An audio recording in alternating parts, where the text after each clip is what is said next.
Est-il préférable de vivre en pur nomade en Asie du Sud-Est ou bien est-il nécessaire d'avoir une base solide, une maison, une villa, un centre dans lequel on revient entre chaque étape? Ça va être la question du jour suite aux commentaires de Zianzian4536 qui s'inquiète par rapport à mon mode de vie nomade. Je vous lis le commentaire et je vais vous dire ce que j'en pense. Il m'écrit: je pense que le plus difficile dans ton mode de vie, donc là il parle d'un mode de vie nomade en Asie du Sud-Est où je ne fais que bouger, je n'arrête pas de bouger, je ne reviens jamais aux mêmes endroits. Donc le plus difficile dans ton mode de vie est la gestion du changement de pays sans une base solide. De retour entre chaque étape, un logement qui t'appartient. C'est vrai, je n'ai pas de logement qui m'appartient en Asie du Sud-Est. Est-ce un problème? Est-ce un problème de ne pas avoir de base? Est-ce un problème de ne pas avoir trouvé sa base? A-t-on besoin de posséder quelque chose? Posséder un appartement, une maison dans laquelle on peut revenir, qu'on appelle chez soi? Est-ce que c'est important d'avoir un chez soi? Alors, d'abord je vais vous montrer où je suis. Alors maintenant j'ai décidé que non seulement j'allais vous montrer où je suis, mais j'allais aussi mettre dans la localisation de chaque vidéo où je suis. Voilà, comme ça, si vous voulez venir, vous pouvez. Donc là, je suis à Edery Café. On est à 7 km du centre d'Ubud. Je commence à explorer un petit peu la zone qui est entre 5 et 10 km de Ubud. Donc c'est encore Ubud, mais c'est le Ubud des champs. C'est magnifique, hein. Il y a des cafés, il y a les prix dégringolent évidemment dès que vous sortez du centre. Donc là je suis dans les rizières, il y a des cascades d'eau, c'est absolument fabuleux. Il y a du cyclotourisme ici aussi, il y a des trails, il y a de la randonnée, c'est une merveille. Tiens, j'ai pris le petit thé. Voilà, Edery Café, ouais, c'est écrit ici. Sa base, trouver sa base. Alors ton commentaire m'a fait penser à Batman ou à Goldorak en fait. C'est parce qu'ils ont Batman et Goldorak, ils ont leur base, une base souterraine, ils reviennent toujours à leur base. Goldorak aussi revient toujours à sa base. Parce qu'on a besoin de revenir à sa base. Alors si tu suis ma chaîne déjà, tu vas remarquer que je reviens quand même dans des endroits. Par exemple Sanour, c'est un peu, je reviens toujours à Sanour. Ubud, je reviens toujours à Ubud. Combien de vidéos j'ai fait si tu suis? Parce que toutes les vidéos s'enchaînent en fait. C'est-à-dire qu'elles sont faites dans un ordre chronologique. Sauf exception. Sauf vraiment quand il y a un phénomène d'actualité, typiquement la vidéo sur Alain Delon, j'ai dû la repositionner.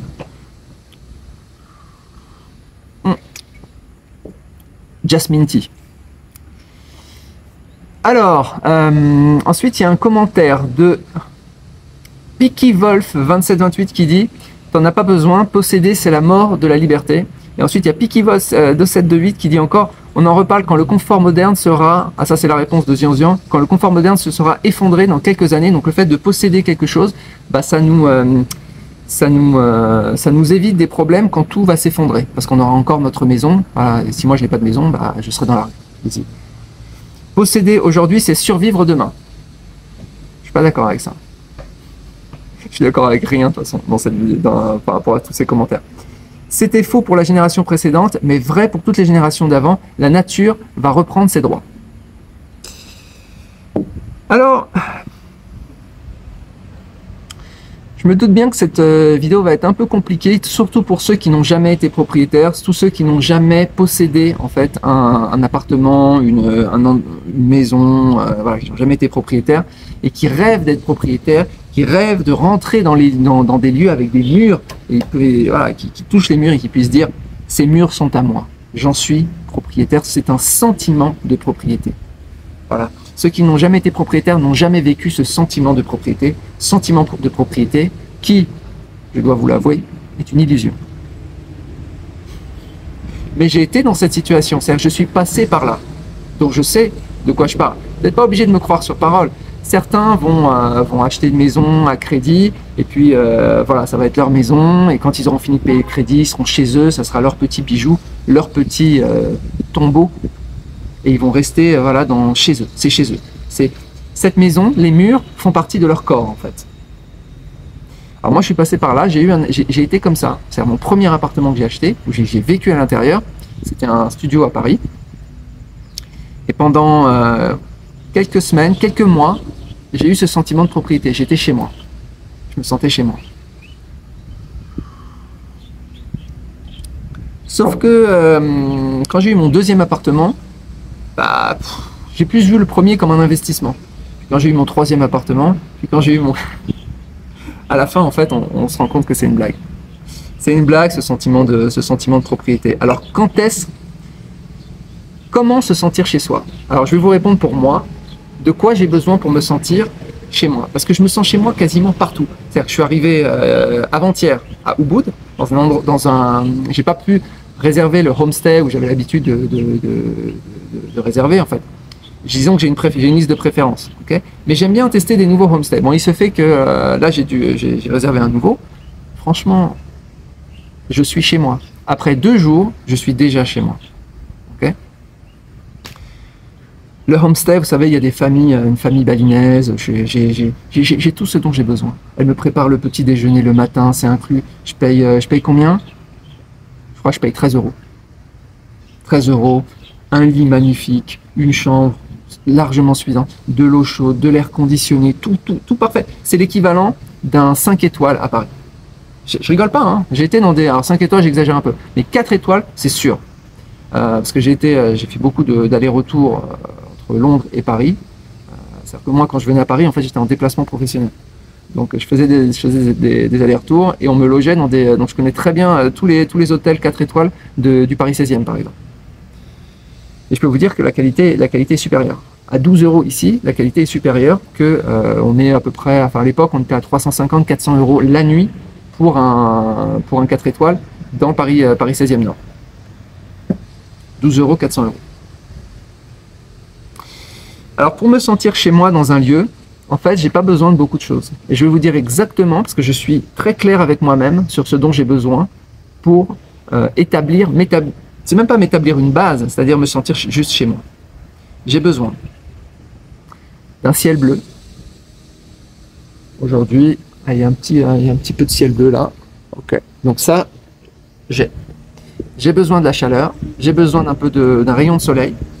Chaleur, rayon de soleil. Tout ça, j'ai. Hein. Ça fait déjà 3. Donc déjà là j'ai déjà validé 50%. Ensuite, j'ai besoin d'un air qui soit pur, c'est-à-dire que je puisse respirer. Je dis ça parce que là, justement, à Sanur, bah, il y avait, je sais pas, il brûlait des trucs, donc là, il y avait de la fumée, etc. J'arrivais pas à dormir. Donc, alors ça c'est aussi un point qui fait que quand on est sédentaire, quand on a un chez soi, en fait, il y a une énorme vulnérabilité. Pourquoi? Parce que vous pouvez avoir un voisin, d'un seul coup, vous avez un voisin qui arrive, qui fait du bruit. Qu'est-ce que vous faites? Ah, c'est problématique. Moi, qu'est-ce que je fais si j'ai un voisin qui pose problème? Immédiatement, je demande une autre chambre. S'ils n'ont pas d'autre chambre, immédiatement, je pars ailleurs. Réaction immédiate. Donc, j'ai jamais, en fait, il y a énormément de problèmes qui sont liés à la sédentarité que je n'ai pas en étant nomade et en étant, en pouvant louer des appartements ou des Airbnb ou du Booking ou du Agoda ou des homestays machin, absolument n'importe où. Autre point, donc pour ce dont j'ai besoin d'une boulangerie à proximité. J'ai besoin d'un endroit, alors ça j'ai pas toujours malheureusement, c'est des camemberts fermiers. Okay, mais j'arrive à en trouver quand même, Ubud, Sanur, j'arrive à trouver. Okay. Ensuite, dans le lieu même où je vis, qu'est-ce que j'ai besoin? J'ai pas besoin de grand chose, honnêtement. J'ai besoin d'un lit qui soit bon, un lit bien confortable. Ah oui, alors très important, parce que je suis hypersensible à tout. Donc hypersensible au bruit, hypersensible à la luminosité, hypersensible aux odeurs, hypersensibilité à tout. Okay. Donc j'ai besoin d'un endroit où il n'y ait pas de bruit. Et ça, c'est pas évident. C'est-à-dire que là, malheureusement, le truc c'est que si vous prenez par exemple, si vous prenez, là je paye 12 euros, 15. Si je payais 50 euros, ou si je payais 500 euros, ou si je payais 5000 euros la nuit, en fait, il n'y a pas nécessairement de différence en matière de qualité sonore. Ce que je veux dire par là, c'est que vous pouvez avoir des logements beaucoup plus grands. Vous pouvez louer un château, mais ça n'empêchera pas que le château il soit près d'une autoroute. Donc le truc, donc c'est pas parce que c'est très cher que ça va être bien isolé au niveau sonore. Donc ça ne va pas être proche de zones où il y a du bruit. Et ça en fait, ça fait que en fait moi je fais très attention à ça parce que c'est presque un critère numéro 1 chez moi. le bruit. Parce que s'il y a du bruit, je peux pas dormir. S'il y a des bruits de scooter, machin, je peux pas dormir. Alors ensuite, il y a la luminosité. Alors ça, c'est difficile. Aujourd'hui, on est à quel siècle? Au 21e siècle, les rideaux occultants, c'est-à-dire une occultation totale, c'est-à-dire vraiment être dans le noir absolu. On n'a pas encore trouvé les technologies. Elon Musk est en train de travailler dessus, mais on ne sait pas encore faire. Je crois que ça m'est arrivé dans les centaines de logements dans lesquels j'ai été. Je pense qu'il y en a peut-être un ou deux sur des centaines où ils ont réussi à avoir une occultation totale. C'est extrêmement complexe. Et c'est pas nécessairement pareil les endroits les plus chers ou qui vont avoir les meilleures occultations. J'ai des demandes très particulières. Le matelas, j'aime bien les matelas qui soient très mous en fait, très soft. Et une fois que j'ai tout ça, je suis chez moi. La vie, voilà, je suis chez moi. J'ai l'impression d'être chez moi en fait. Qu'est-ce que j'ai besoin d'autre? J'ai besoin d'avoir un siège confortable avec un bureau. Ça, c'est bien. S'il n'y a pas, c'est pas très grave. Vous voyez, je peux travailler n'importe où, il y a des cafés n'importe où. Ici, à Ubud, c'est une merveille. Hein. Si vous êtes un nomade digital, venez à Ubud. C'est merveille.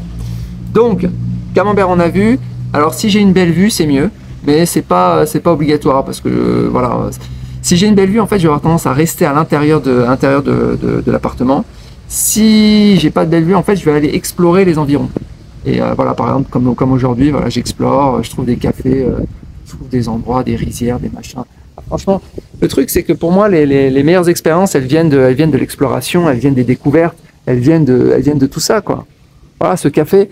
Si j'étais dans une grande villa, une belle villa, etc., bah, je serais sorti aujourd'hui, j'aurais vu ce café? Non. J'aurais testé ce thé? Non.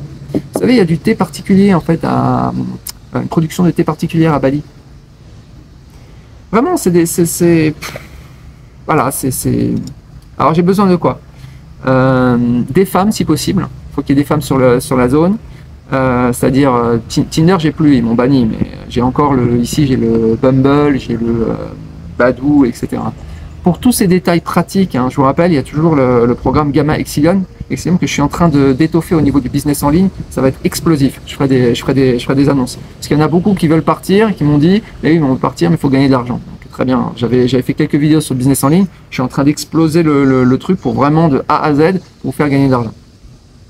Donc ça, j'ai rajouté dans tous ceux qui ont déjà pris la formation, vous y avez déjà accès. Du Wi-Fi. Wi-Fi, c'est important, mais pareil, si j'ai pas le Wi-Fi dans le homestay ou si j'ai un Wi-Fi de mauvaise qualité, c'est pas grave. C'est plus grave. J'aurais pas fait cette réponse, je pense, il y a quelques années, mais c'est pas grave en fait, parce que il y a du Wi-Fi partout. Il y a du Wi-Fi dans tous les cafés. Et en fait, maintenant, je fais plutôt les vidéos. Et j'aime bien vous montrer d'autres endroits. Donc faire des vidéos, voilà, ailleurs que chez moi, c'est top. Donc j'ai pas vraiment besoin. Et puis j'ai la 4G, j'ai le hotspot. Si j'ai vraiment besoin d'uploader un truc, voilà, pas de souci. Alors j'ai mis un endroit pour faire les vidéos. Donc un endroit pour faire les vidéos, bah ça peut être n'importe où, comme ici ou comme je fais des vidéos là hier à Haïti, merveille.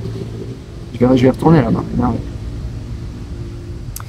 Voilà, je finirai par vous dire que j'ai quand même mes lieux favoris. J'ai quand même ce sentiment de revenir dans des lieux que j'aime, typiquement Singapour, j'étais à Kuala Lumpur, la Bali évidemment, j'ai passé tellement de temps, c'est une merveille, la Thaïlande. J'aime bien revenir dans des endroits très précis, à retourner dans des restaurants que j'ai aimés, et puis essayer de nouveau. Parce que le problème, c'est que si on se force pas à essayer de nouvelles choses, en fait, on est condamné à rester dans, j'ai pas envie de dire cette zone de confort, parce que c'est quand même très appréciable de faire que des choses qu'on aime, mais il y a aussi d'autres trucs à tester. Et c'est souvent quand on teste, quand on fait l'effort de tester, d'aller dans des nouveaux restos, des nouveaux endroits, des nouveaux homestays, on trouve des trucs absolument fabuleux, des endroits encore plus exceptionnels les uns que les autres.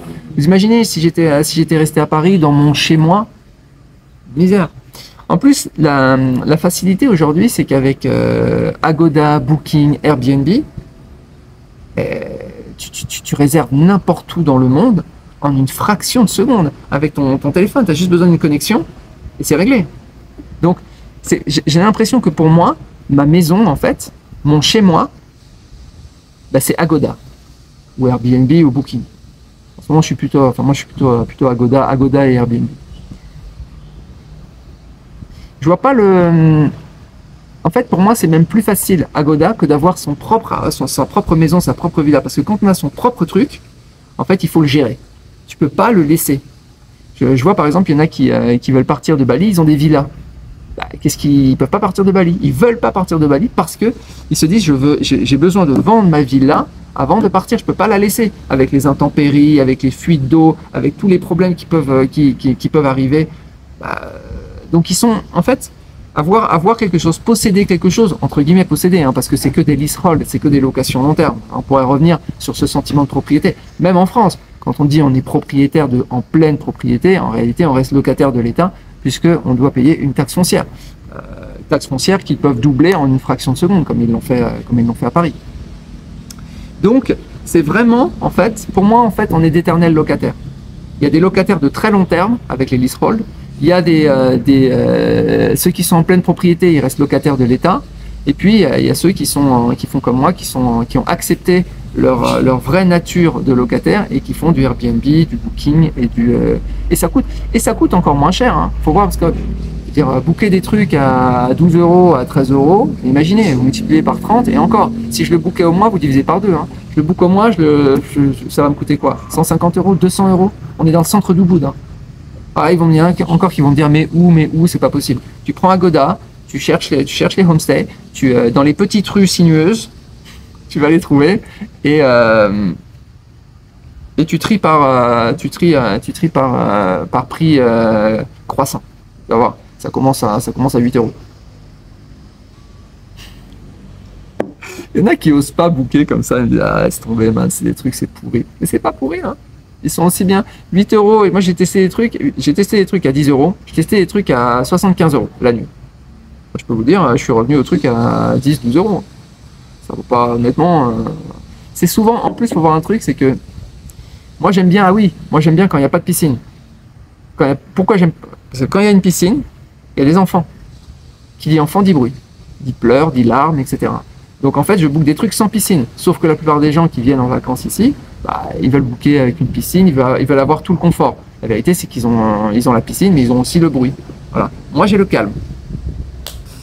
Bon les amis, j'espère avoir répondu à ta question sur trouver sa base. Je vous remonte où je suis parce que le soleil est un petit peu sorti. Regardez les couleurs magnifiques. Ah, je suis bien ici.